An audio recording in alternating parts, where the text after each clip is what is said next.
காவிரி நடுவர் மன்ற தீர்ப்பை மதிக்க மாட்டோம், காவிரியில் தண்ணீரை திறந்துவிட மாட்டோம் என்று கர்நாடகா தமிழ்நாட்டுக்கு கொடுத்து கொண்டிருக்கிறது கசையடி. அண்டை மாநிலங்களான ஆந்திரா, கேரளா, கர்நாடகா ஆளுக்கு ஒரு பக்கம் தமிழ்நாட்டுக்கு போட்டுக் கொண்டிருக்கிறார்கள் கிடுக்கிப்பிடி. ஆனால் தமிழ்நாட்டின் உரிமையை விட்டுத்தர மாட்டோம் என்று உறுதியாக தமிழக முதல்வர் உச்ச நீதிமன்றம் வரை சென்று அவர் பிடித்துக் கொண்டிருக்கிறார். உடும்பு பிடி, அது அசைக்க முடியாத இரும்பு பிடி. தட்டி கேட்க வேண்டிய மத்திய அரசு அதிலே ஆகிவிட்டது தவிடுபொடி. ஒரு மாநிலங்களுக்கு இடையே மத்தியஸ்தம் செய்ய வேண்டியது மத்திய அரசின் பொறுப்பு. மாறாக மௌனம் சாதிக்கிறது என்று சொன்னால் தமிழகத்தின் மீது மத்திய அரசுக்கு ஏன் இந்த வெறுப்பு? தமிழ்நாடு என்ன பக்கத்து நாடு பாகிஸ்தானா இல்லை பங்களாதேஷா? எங்களுக்கு ஏன் தண்ணீர் தர மறுக்கிறார்கள்? இதை ஏன் மத்திய அரசு வேடிக்கை பார்த்துக் கொண்டிருக்கிறார்கள்? நான் கேட்கிறேன், காவிரி நடுவர் மன்ற தீர்ப்பு அதை அளித்திருக்கிறது காவிரி நடுவர் மன்றம்.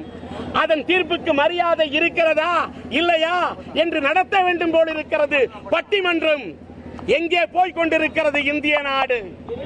பாவம், தண்ணீருக்காக படாத தமிழ்நாடு படுகிறது பெரும்பாடு. இதில் பாரத தேசத்தில் இருக்கிறதா இல்லையா தேசிய ஒருமைப்பாடு?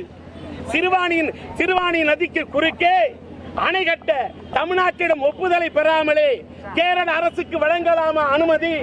அப்படி என்றால் கேரளாவை மதிப்பீர்கள், தமிழ்நாட்டை மிதிப்பீர்களா? அதனால்தான் லட்சியத்திமுக சொல்கிறோம், நாங்கள் கொதிப்போம். இந்தியாவின் கடைக்கோடி தனுஷ்கோடி போகிற போக்கை பார்த்தால் தமிழ்நாட்டை ஆக்கி விடுவார்கள் போல் இருக்கிறது தெருக்கோடி. மத்திய அரசே கண்டும் காணாமல் அடிக்காதே, தமிழக விவசாயிகளின் வயிற்றிலே அடிக்காதே. எங்கள் தமிழக மீனவர்கள் மீன்களை கடலிலே மீன் பிடிக்கிறார்கள். ஆனால் இலங்கை கடற்படையோ எங்களுடைய மீனவர்களை பிடிக்கிறார்கள்.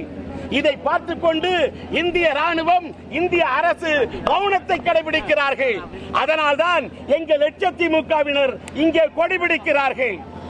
மத்திய அரசே, இணையும் காட்டாதே மெத்தனம். இதுதானா உன் அரசின் லட்சணம்? நீ நடித்தது போதும்.